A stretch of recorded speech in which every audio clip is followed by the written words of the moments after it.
Hello! My name's Alora, and in this video I'm going to be going over how I made this, as you can see behind me, Victorian era corset. I got the pattern actually from an Etsy shop called Atelier Sylphe. I hope I'm pronouncing that correctly. It's the reference S pattern, and she actually drafted the pattern by using an actual extant corset of the era that she had in her own collection. There's more about her and her stuff in my part 1 video, but you don't need to watch that one to see this one. I'm going to be going over how I modified that original pattern in a few ways to make this final version fit me a little bit better. There are a couple things that I'm not thrilled about with this final version. For instance, the princess seam on one side is doing a weird pointy thing, so I want to fix that.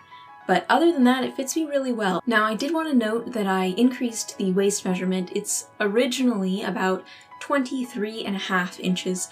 I upped it to 25 inches just because I felt like that was a little bit more comfortable given that I've put on a little bit of weight. I'm not looking for any extreme amount of waist reduction, so as 25 inches is really close to my natural waist measurement, I went with that. I don't really feel like there's much more to say, so let's just go ahead and jump into the making. I figure the easiest way to explain some of the changes that I'm going to be making is just to show you the starting point.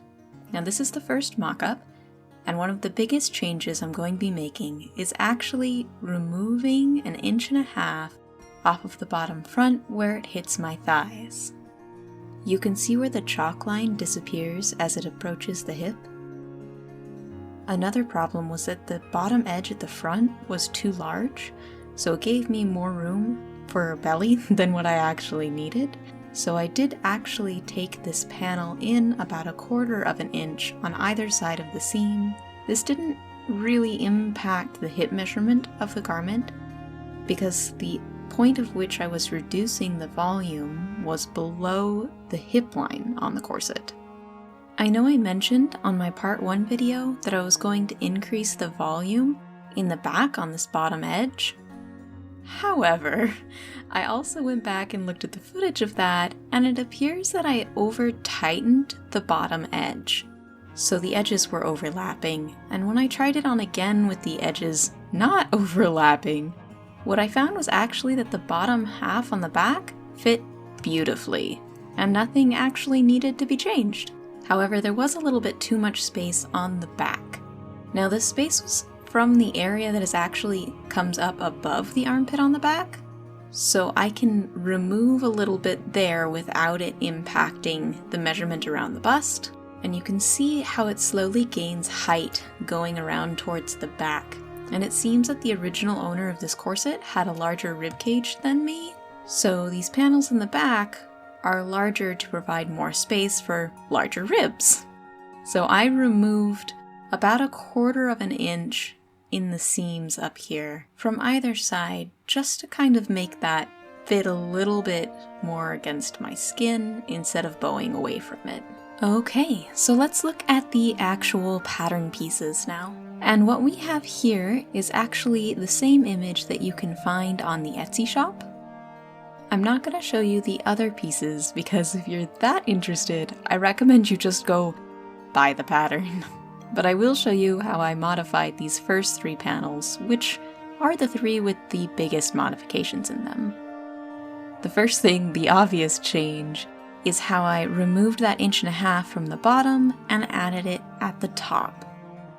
Now, if I line up the waist measurements, you can see how I kept the same points below the waist, and that did not change really at all on these front 3 panels. All the changing really happened on the top.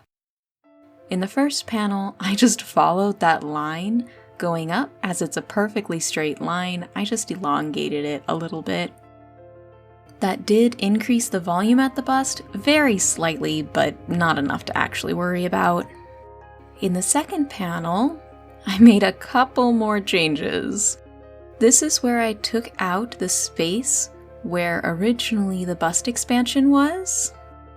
As my bust is placed higher on my body, I took out almost ½ an inch here and brought the expansion point, instead of down here, to about 2 inches higher up on the torso, and then the bust expands out. I also gave it a little extra volume, so you'll notice the top edge is a little larger in my pattern piece versus the original pattern piece. And then on the third piece, I also had some interesting modifications. Again, I removed where the bust started to expand a little too low and moved that up. But the thing that I really want to point out is the change on this side. Not sure how well you can see this, but the original corset has a line right here. And instead, I moved that over about 1/8 of an inch coming over here. Now this is a little bit of an odd shape, but what I found is that this edge was digging into my ribs just slightly. This is a common thing for me as my ribs do not bend a whole lot, and even 1/8 of an inch can make quite a bit of difference in comfort. Now if you look at the top edge here, I did bring it in just slightly because there was more room on the sides of the ribs than I needed, and instead I expanded more in the front. I probably added about 1/4 of an inch here. So in total, the bust measurement has been expanded about 1 inch with these modifications. I did want to show you some changes that I made to the front busk pattern piece as well. For the piece that I will be cutting out for the pegs, that's going to be exactly this pattern. Now when I go to make the side with the hooks, I'm just going to fold this in half and then add an additional ½ an inch seam allowance in the front, which I will just add when I draw it. I don't feel like it was necessary to draw a second pattern piece for this purpose. Okay, it's time to get cutting.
It is the next morning, and I have just finished cutting out all of the cotillion boning channels, and I did them all on the straight of grain without even thinking.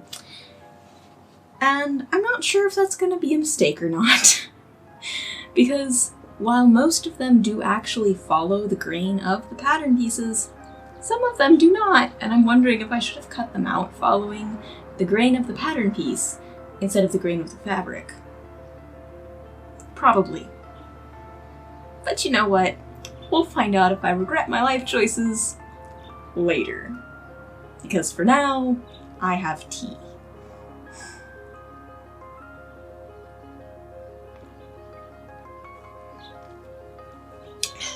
Yep.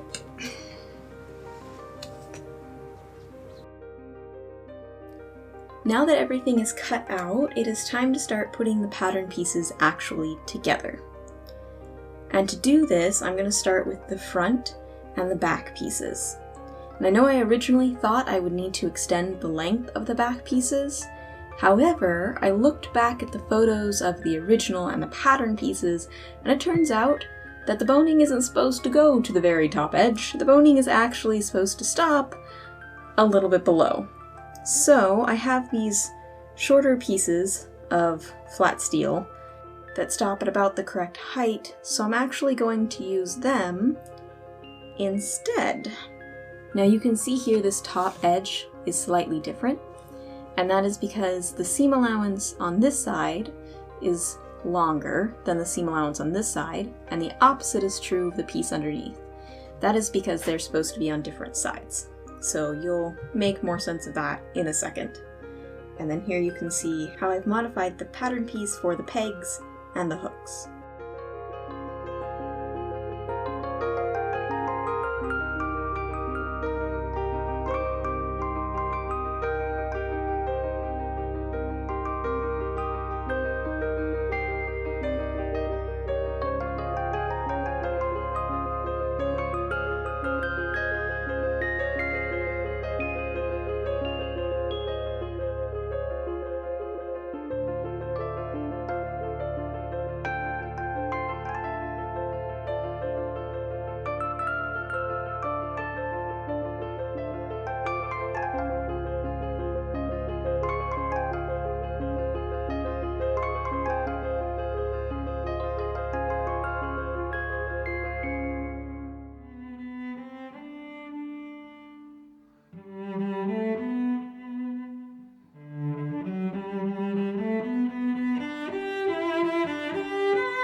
So the next thing I need to do is move on to the busk closure. Now, you can see this is the front piece that will have the hooks in it, and that's the next piece to work on. So I'm going to need to stitch a seam 1/2 inch away from this edge, but I want to make sure I've got the right sides together when I do that. Right sides together, everything's nice and lined up. Just gonna draw that line 1/2 inch away from the edge. After drawing the line 1/2 inch in from the edge, I simply lay the side with the hooks over the top, aligning it where it will be in the final product, and mark the edges of each hook so I know where to begin and where to end my stitches. And then I take that to the sewing machine. My next step is to find the iron and press it open. I find it slightly easier to turn one side first and iron it flat, and then turn it again and folding it fully and iron it then. Okay. Now I'm going to go ahead and insert the hooks.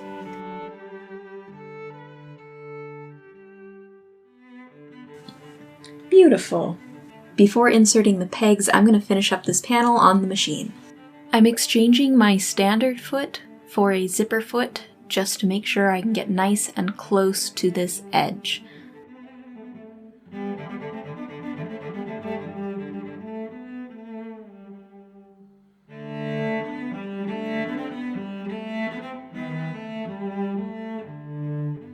Unfortunately, I lost a little bit of footage here, so I'm just going to tell you what it is that I did on the opposite side. Once I had the hooks in, I used them as a guide to mark where I needed to put the pegs, and then I just used an awl to poke holes where the pegs needed to go through. before stitching around the edge of the pegs into the cotillion, just as I did with the hook side. All that's left to do now is just to stitch a boning channel on either side of the busk.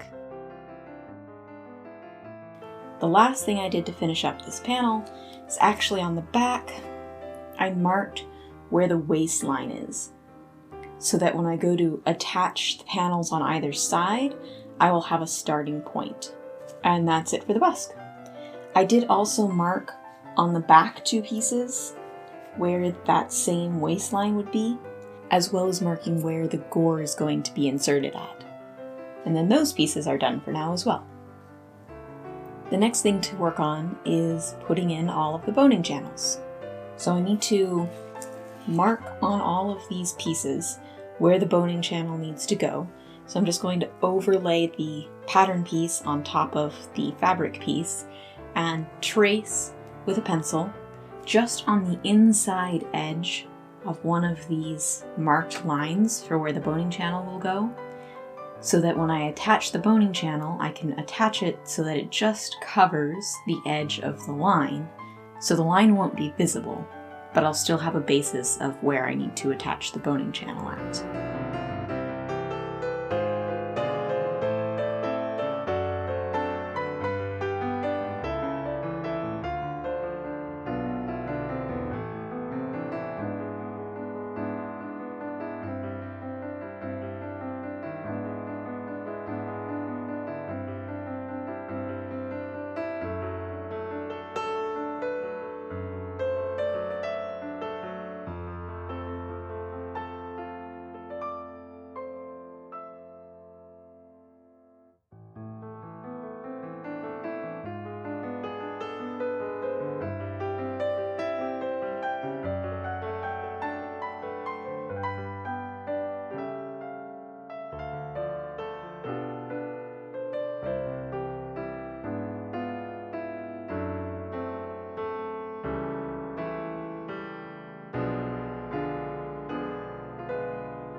I've now gone through and drawn all of the lines for where the boning channels need to go.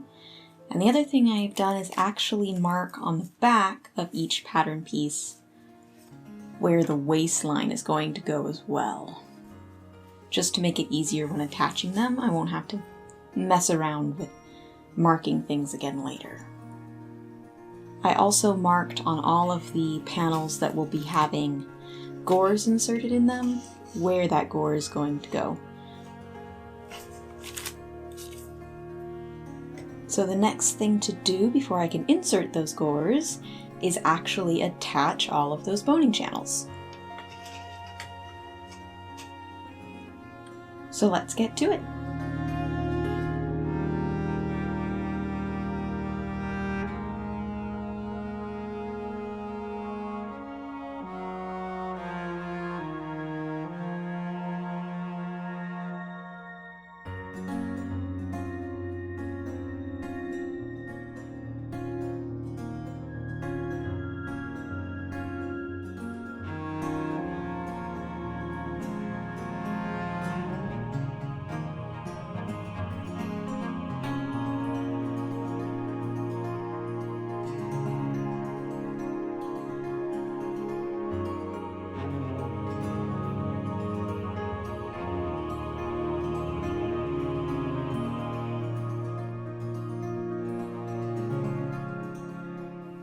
Okay, so all of the boning channels have now been added.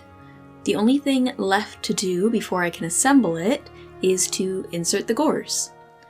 So I'm going to separate out the pieces that need gores, and you can see I've already marked the location of those gores when I was marking the boning channel locations. So now I'm just going to slit them and iron back those openings.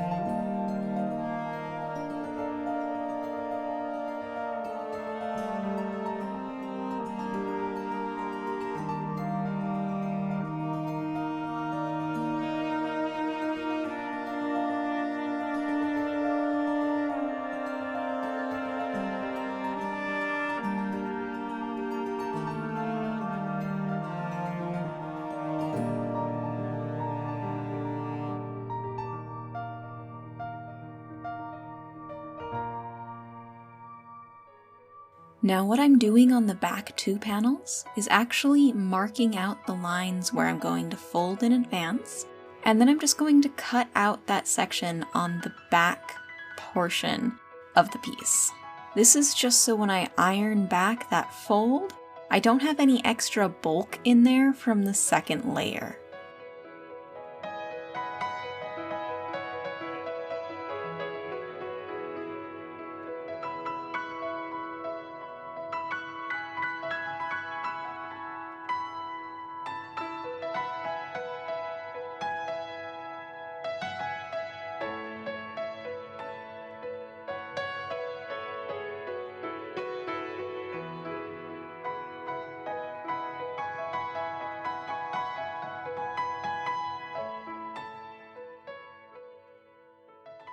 Now the next thing that I'm going to do is actually baste in these gores.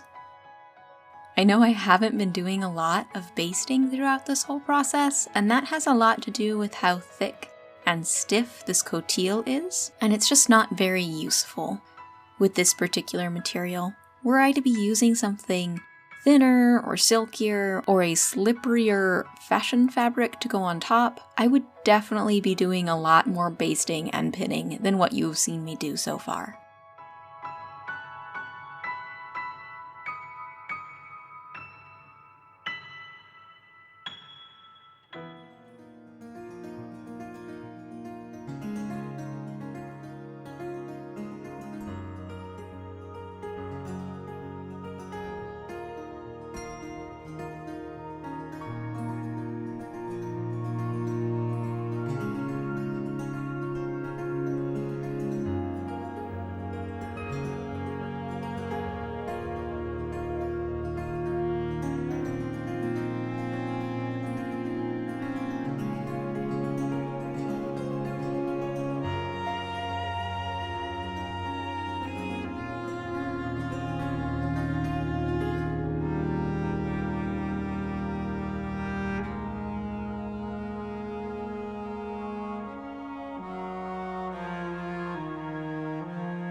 After the basting is done, I've just gone over it with a machine to top stitch that edge.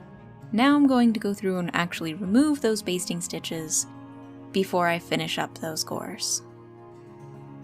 And I will be finishing up those gores by simply folding in the seam allowance on the back so that it encompasses the seam allowance from the front piece, ironing that down, and then top stitching. Nothing too fancy here. I do want to note that I'm going to be flossing the internal corner of these gores, but I think that's going to be a video for a different day.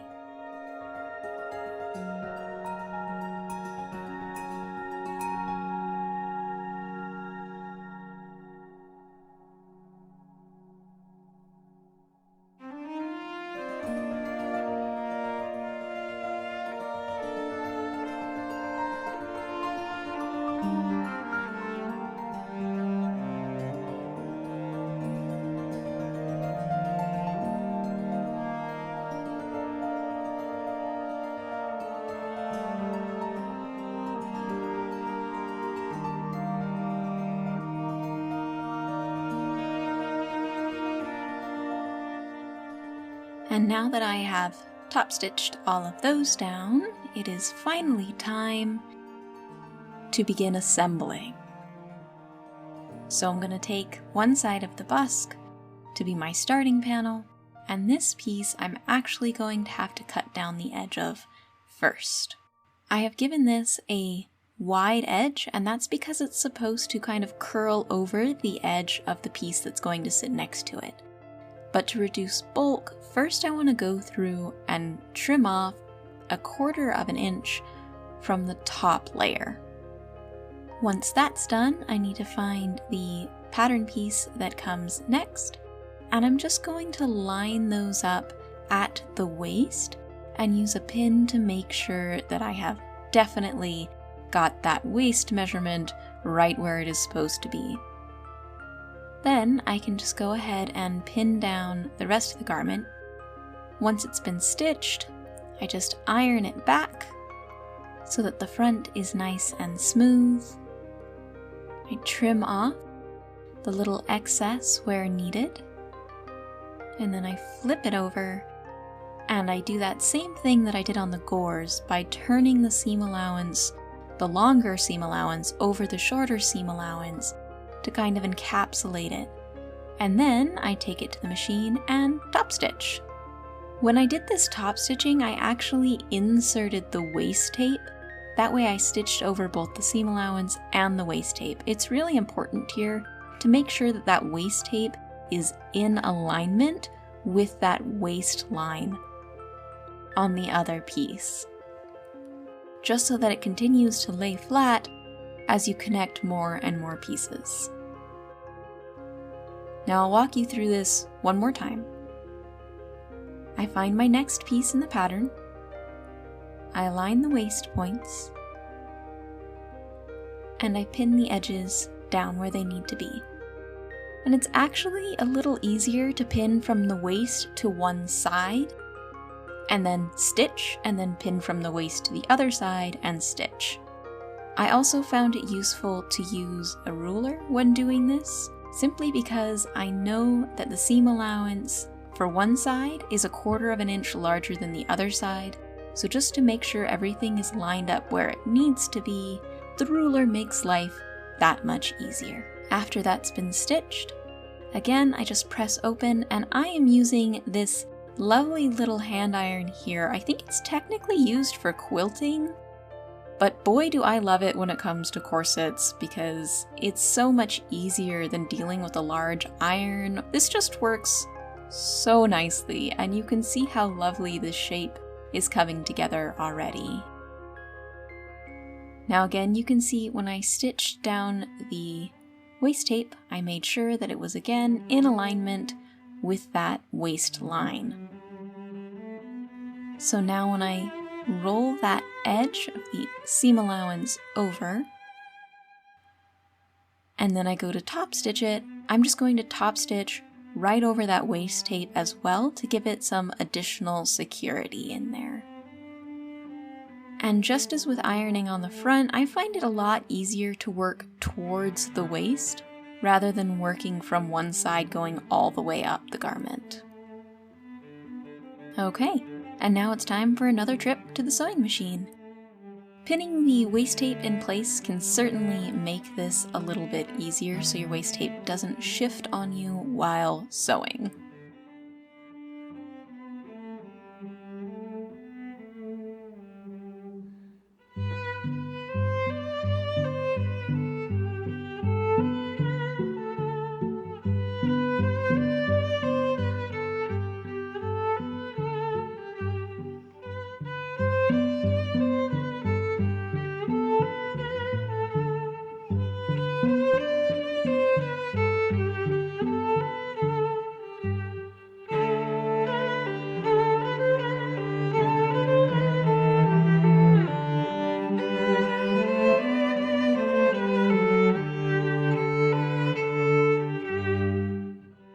Now that it is entirely assembled, it's time for the finishing touches. Now, as with the original, I am just going to use a tape folded in half to bind the edges of this, and then I just have to insert the grommets, the synthetic whaleboning, and the flat steels that will go on either side of the grommets, before then putting the last touch of the binding on the second edge as well.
For those of you still sticking around, thank you for watching this far.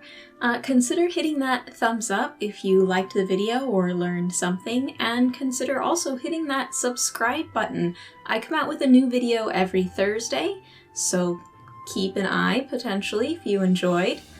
If you have any questions or comments, feel free to just put them in the comments down below, and I'm going to try to keep an eye on that moving forward, so maybe I can help you out with a corset problem if you've got any.